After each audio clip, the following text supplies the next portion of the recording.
नमस्कार। आज के इसी कंटेंट में आप सभी का स्वागत है।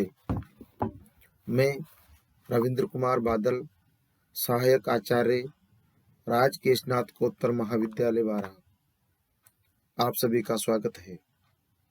बच्चों, आज हम लोग समाज शास्त्र के सिद्धांत के अंतर्गत नया अध्याय शुरू करने जा रहे हैं, जिसका नाम है समाज और संस्कृति। इसको अंग्रेजी में सोसाइटी एंड कल्चर कहा जाता है। बच्चों, व्यक्ति की समाज पर निर्भरता है या नहीं? अगर है तो कितनी, क्यों है, तथा समाज की व्यक्ति पर कितनी निर्भरता है? समाज और व्यक्ति परस्पर एक दूसरे से किस प्रकार से संबंधित है? इसमें पारस्परिक संबंध या अन्योन्याश्रितता कितनी है का अध्ययन करने से पूर्व यह अध्ययन करना भी आवश्यक है कि व्यक्ति समाज में रहकर संस्कृति को कैसे सीखता है और मानव द्वारा संस्कृति से संबंधित विभिन्न पहलुओं के वर्णन और व्याख्या से पूर्व समाजीकरण की प्रक्रिया के बारे में अध्ययन करना आवश्यक है। बच्चों, हमने समाज की विस्तृत विवेचना, प्रस्तावना और समाजशास्त्र में समाज की अवधारणा, समाज का अर्थ एवं विशेषताएं, परिभाषाएं, इन सब के बारे में हम पूर्व में अध्ययन कर चुके हैं।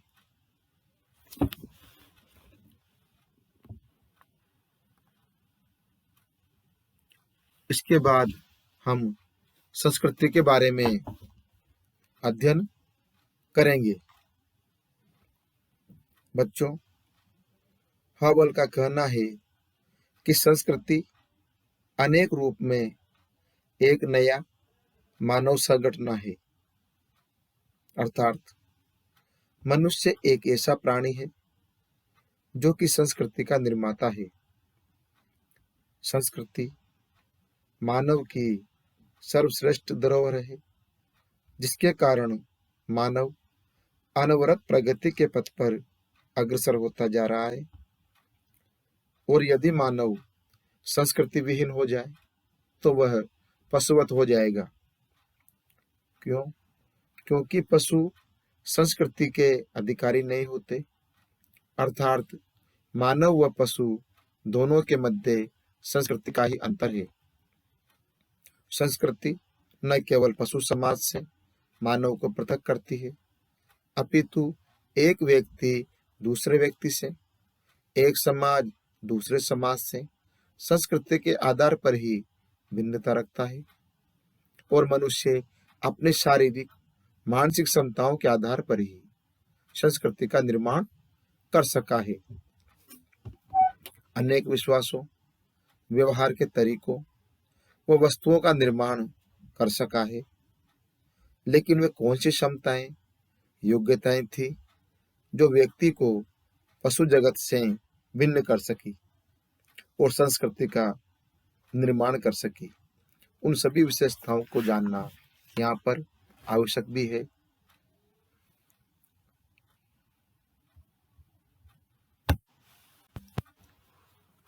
इसके बाद मानव संस्कृति के निर्माता के रूप में किस प्रकार से अध्ययन करता है, उसका हम यहाँ पर अध्ययन करेंगे। सबसे पहले व्हाइट ने 5 क्षमताओं का उल्लेख किया है जो व्यक्ति की शारीरिक संरचना के कारण है, जिनके कारण मानव संस्कृति का निर्माता बना और पशु जगत से भिन्न श्रेणी में रखा गया है। निम्न शारीरिक विशेषताओं के कारण मानव संस्कृति का निर्माता कहा जा सकता है। सबसे पहली विशेषता है सीधे खड़े होने की क्षमता।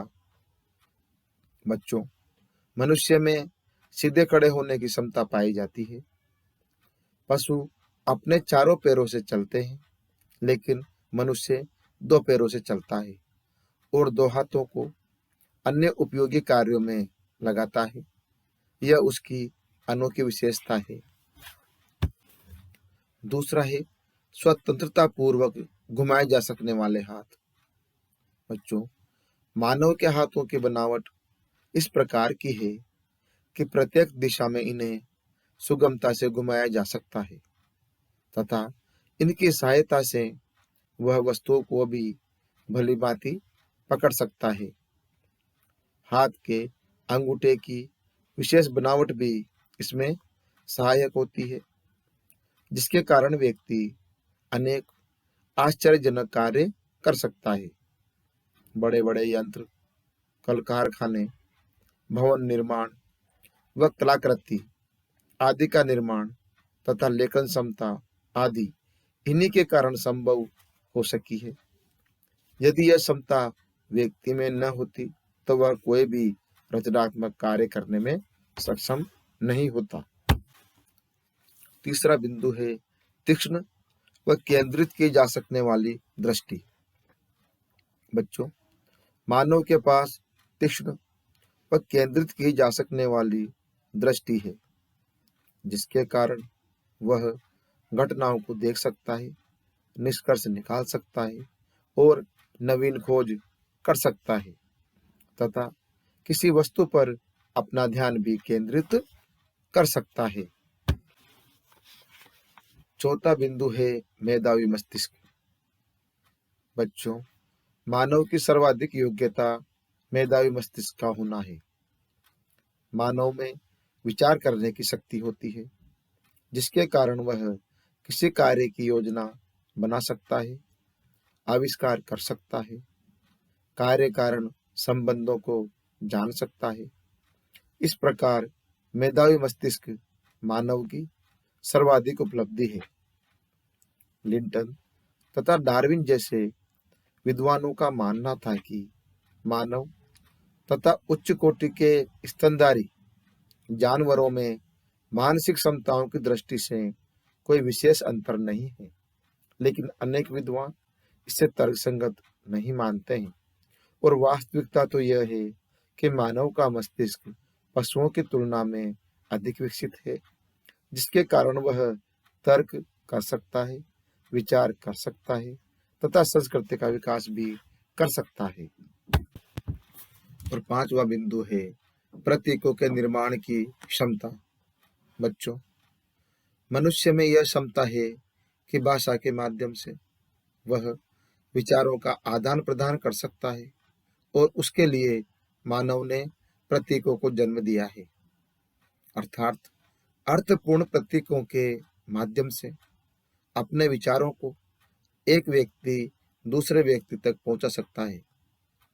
भाषा व्यक्ति के ही पास है, पशु समाज के पास ऐसी भाषा नहीं होती है। मानव के समान वे विचार अभिव्यक्त कर सकते हैं और वास्तविकता तो यही है कि भाषा का अंतर मनुष्य को पशु से अलग करता है। पशुओं के पास चूंकि भाषा नहीं है, इसी से उनके पास संस्कृति नहीं है और संस्कृति का संशोधन, संवर्धन, परिमार्जन, हस्तांतरण आदि भाषा के माध्यम से ही संभव हो सकता है। अर्थात भाषा या प्रतीक मानव को संस्कृति के निर्माण में महत्वपूर्ण योगदान देते हैं।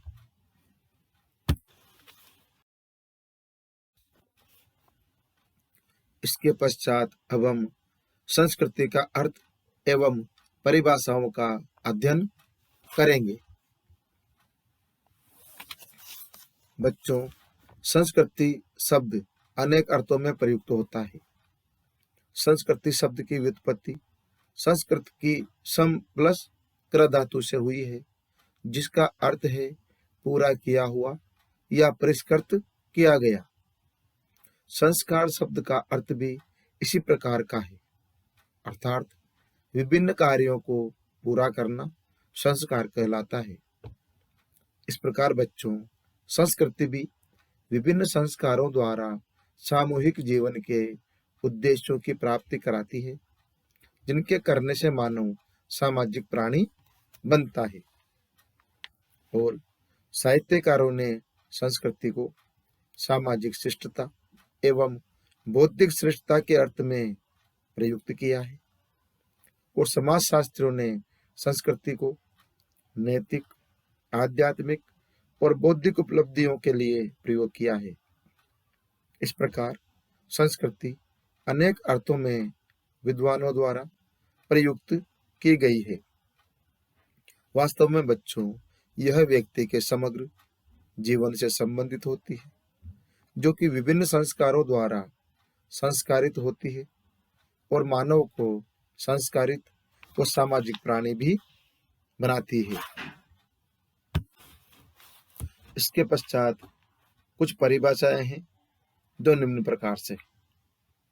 सबसे पहले मानव शास्त्री टाइलर के अनुसार संस्कृति वह जटिल समग्रता है जिसमें ज्ञान, विश्वास, कला, आचार, कानून, प्रथा एवं इसी प्रकार की अन्य क्षमताएं व आदतें सम्मिलित है, जिन्हें मनुष्य समाज का सदस्य होने के कारण प्राप्त करता है। दूसरे मानव शास्त्री हैं मेलुनवस्की के अनुसार संस्कृति व्युत्पन्न आवश्यकताओं की एक व्यवस्था और उद्देश्यात्मक क्रियाओं की एक संगठित व्यवस्था है। इस परिभाषा के अनुसार संस्कृति में व्यक्ति की शारीरिक, मानसिक और अन्य सभी आवश्यकताओं की पूर्ति करने वाले तरीकों को लिया गया है।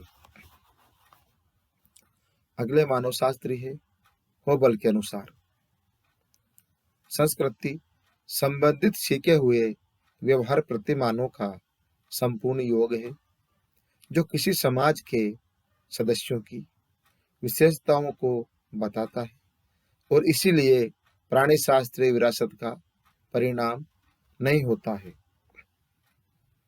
अगले समाजशास्त्री है हर्स्कोविट्ज। वह कहते हैं कि संस्कृति पर्यावरण का मानव निर्मित भाग है। इस परिभाषा में यह देखने में आया है कि हमारे चारों ओर को जितनी वस्तुएं मनुष्य द्वारा निर्मित है, वे सभी संस्कृति के अंतर्गत आती है। इन्होंने दो प्रकार का पर्यावरण बताया है, प्राकृतिक पर्यावरण और सामाजिक पर्यावरण। संस्कृति में सामाजिक पर्यावरण को लिया गया है। आभूषण, औजार, मकान, परंपरा, विश्वास, कला, धर्म और भाषा आदि सभी मानवकृत होने के कारण संस्कृति के अंग हैं। इसके पश्चात संस्कृति की कुछ परिभाषाएं समाजशास्त्रियों के अनुसार है।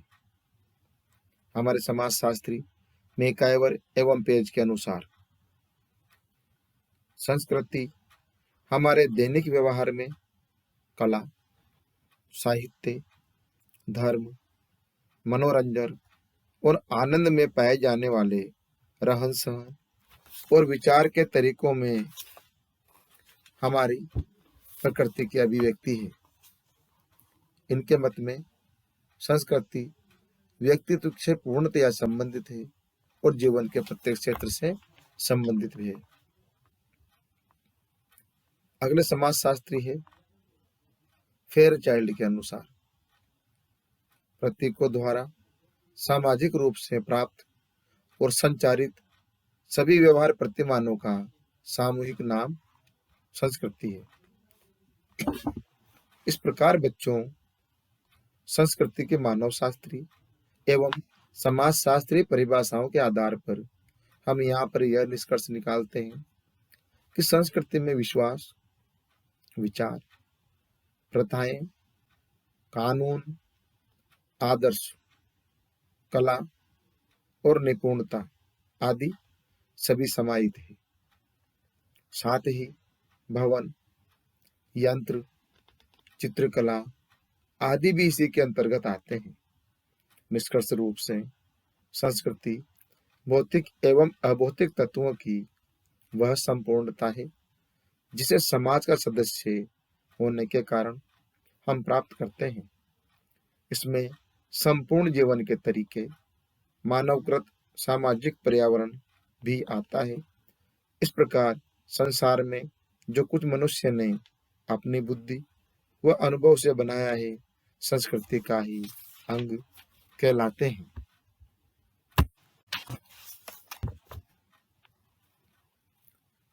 इसके पश्चात अब हम संस्कृति की विशेषताएं के बारे में विस्तार से अध्ययन करेंगे।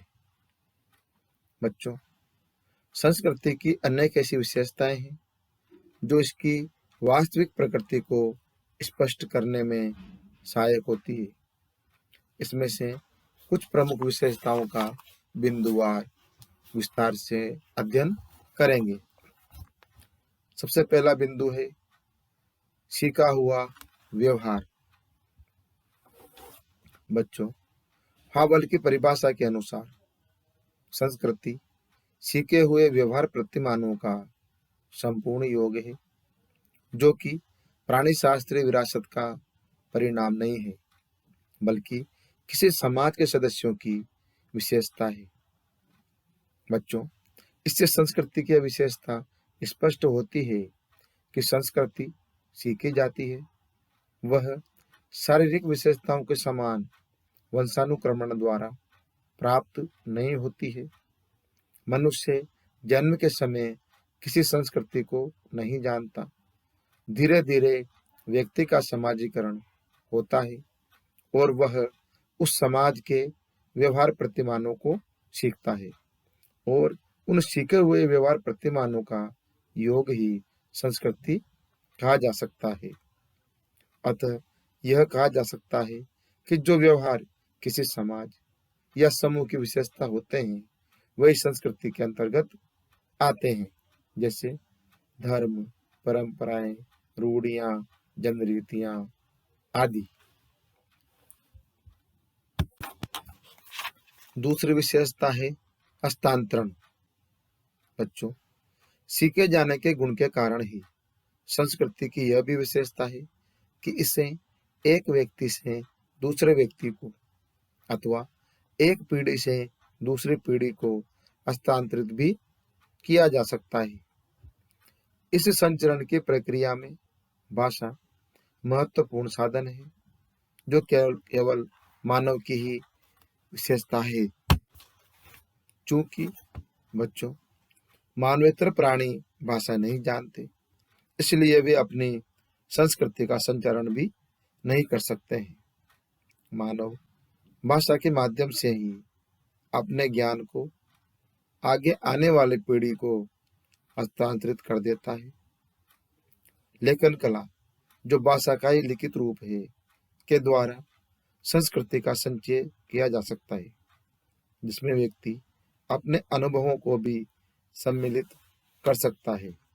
इस तरह नई पीढ़ी पुरानी पीढ़ी से प्राप्त ज्ञान व अनुभवों को अपने आगे की पीढ़ी के लिए हस्तांतरित करती जाती है, और इस तरह मानव ज्ञान व अनुभव संस्कृति को बढ़ाते जाते हैं और वह संचय होती जाती है। तीसरी विशेषता है विशिष्टता का गुण। बच्चों, क्योंकि प्रत्येक समाज की अपनी अलग अलग विशेषताएं होती है, उसकी सामाजिक भौगोलिक परिस्थितियां भिन्न भिन्न होती है, अतः वहाँ की संस्कृति भी अलग विशेषता लिए हुए होती है। अर्थात हर समाज की सामाजिक आवश्यकताएं भिन्न होती है, और उन सामाजिक आवश्यकताओं के परिणाम स्वरूप प्रत्येक समाज दूसरे समाज से संस्कृति में भिन्नता रखता है। उदाहरण के लिए, पाश्चात्य समाजों में सर्दी अधिक होने के कारण हर समय मनुष्य जूते मोजे आदि पहने रहते हैं। इसी कारण वहाँ की संस्कृति में रसोई में जमीन में बैठकर खाना खाने व बनाने की व्यवस्था नहीं है। हर कार्य मेज कुर्सी पर बैठकर किया जाता है। इसके विपरीत भारत में अधिक सर्दी हर मौसम में न पड़ने के कारण भोजन बनाने व खाना जमीन पर बैठकर किया जाता है। अतः यहाँ की संस्कृति में सामाजिक आवश्यकताओं का परिणाम होती है। कुछ क्षेत्रों में संस्कृति सर्वत्र समान भी दिखाई देती है, जैसे परिवार, विवाह, प्रथाएं, कानून, नातेदारी, जनरीतियां रूढ़ियां आदि समान मिलती है। चौथी विशेषता है मानव निर्मित। बच्चों, मनुष्य में वह अनोखी क्षमता विद्यमान है कि उसे संस्कृति का निर्माता कहा जा सकता है। मनुष्य की यह क्षमता उसकी शारीरिक संरचना के कारण है। विकसित मस्तिष्क, तीक्ष्ण दृष्टि, हाथों की बनावट, सीधे खड़े होने की क्षमता, अंगूठे व गर्दन की संरचना आदि उससे अन्य प्राणियों से भिन्नता प्रदान करती है, जिनके कारण ही वह अपने अनुभवों का प्रयोग कर सका, नवीन आविष्कार कर सका है और अपनी संस्कृति का निर्माता बन सका है। अतः कहा जा सकता है कि संस्कृति केवल मानव समाज में ही विद्यमान है। पांचवी विशेषता है सामाजिकता का गुण। बच्चों, चूंकि संस्कृति मानव की आवश्यकताओं के अनुरूप होती है, साथ ही वह सामाजिक आविष्कार का परिणाम होती है, अतः संस्कृति की प्रकृति सामाजिक है। संस्कृति व्यक्ति विशेष की नहीं होती, वरन वह संपूर्ण समाज की होती है। वह समाज की संपूर्ण जीवन विधि की प्रतिनिधि होती है, क्योंकि उसका जन्म सामाजिक आवश्यकताओं के परिणाम स्वरूप होता है। परंपरा, धर्म, भाषा, कला एवं दर्शन आदि संपूर्ण समाज की विशेषताओं को प्रकट करते हैं। इसलिए कहा जा सकता है कि संस्कृति व्यक्तिगत नहीं है, अपितु उसमें सामाजिकता का गुण निहित होता है।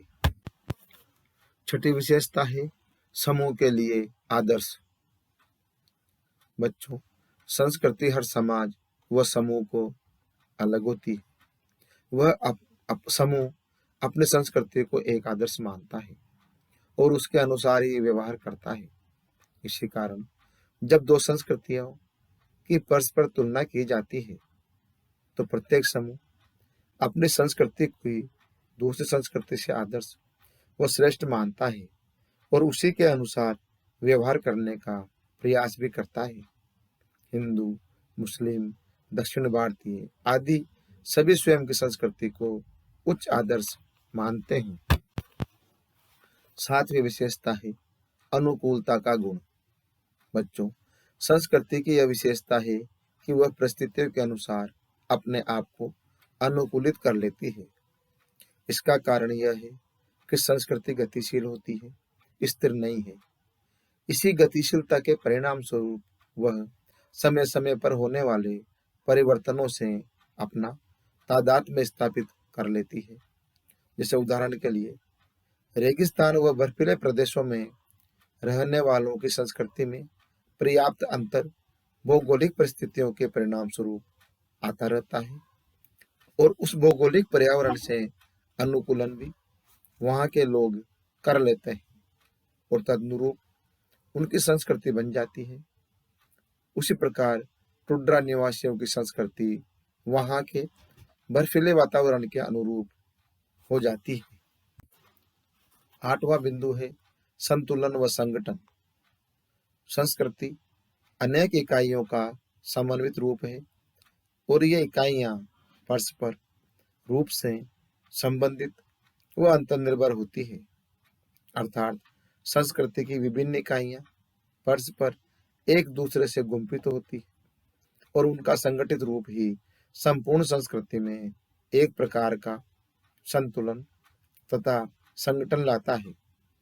इसका कारण यह है कि इन इकाइयों का अस्तित्व शून्य में नहीं होता, बल्कि संपूर्ण सांस्कृतिक ढांचे के अंतर्गत व्यवस्थित रूप से ये परस्पर संबंध होती है। प्रत्येक इकाई का ढांचे के अंदर एक निश्चित कार्य व स्थिति होती है। फलस्वरूप संपूर्ण सांस्कृतिक ढांचे में संतुलन व संगठन बना रहता है। नवीं विशेषता है आवश्यकताओं की पूर्ति।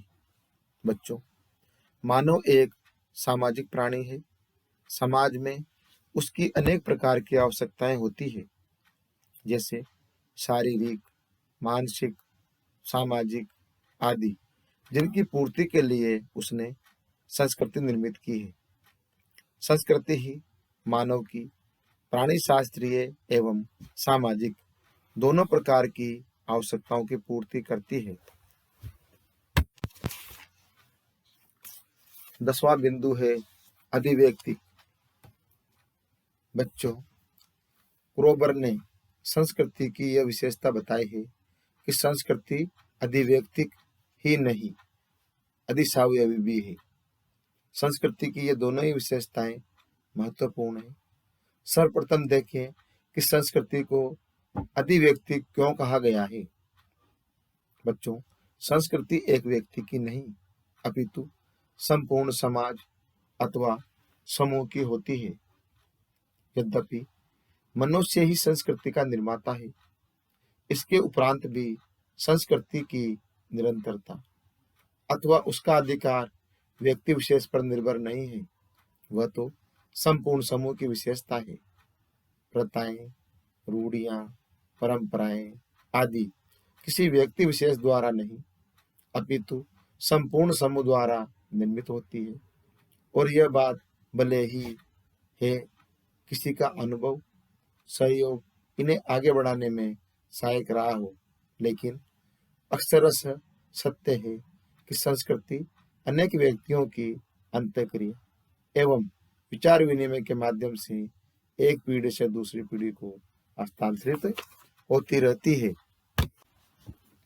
अंतिम बिंदु है अधिसावयवी। बच्चों, क्रोबर ने संस्कृति को अधिसावयवी भी कहा है। अधिसावयवी कहने का आशय यह है प्राणी शास्त्रीय या जैविक। सावयवी समताएं और संस्कृति, अधिसावयवी भिन्न भिन्न प्रकार की घटनाएं हैं। संस्कृति को जैविकीय से ऊंचा माना गया है क्योंकि संस्कृति ही मानव जीवन को नियंत्रित निर्देशित करती है। इससे प्रभावित हुए बिना मानव का अस्तित्व नहीं है। संस्कृति के अनुसार ही उसे चलना पड़ता है। साथ ही केवल जैविकीय व सावयवी घटनाएं भी संस्कृति की जनक नहीं हो सकती, क्योंकि संस्कृति वंशानुक्रमण द्वारा किसी व्यक्ति को प्राप्त नहीं होती और वंशानुसंक्रमण में यह क्षमता नहीं है कि उनके माध्यम से सांस्कृतिक लक्षण एक पीढ़ी से दूसरी पीढ़ी को हस्तांतरित हो। इस कारण भी संस्कृति अधिसावयवी है। बच्चों, इस प्रकार प्राणी शास्त्रीय क्षमताएं संस्कृति से भिन्न होने के कारण तथा शारीरिक विशेषताओं के समान सांस्कृतिक विशेषताएं वंशानुक्रमण से व्यक्ति को प्राप्त न होने के कारण संस्कृति अधिसावयवी है। इस प्रकार संस्कृति ही व्यक्ति के जीवन को दिशा निर्देश देती है तथा उसे नियंत्रित भी करती है। तो बच्चों, आज हमने संस्कृति के बारे में और उसके निर्माण करने में तथा विशेषताओं के बारे में विस्तार से अध्ययन किया। आपको जरूर समझ में आया होगा। सभी का धन्यवाद।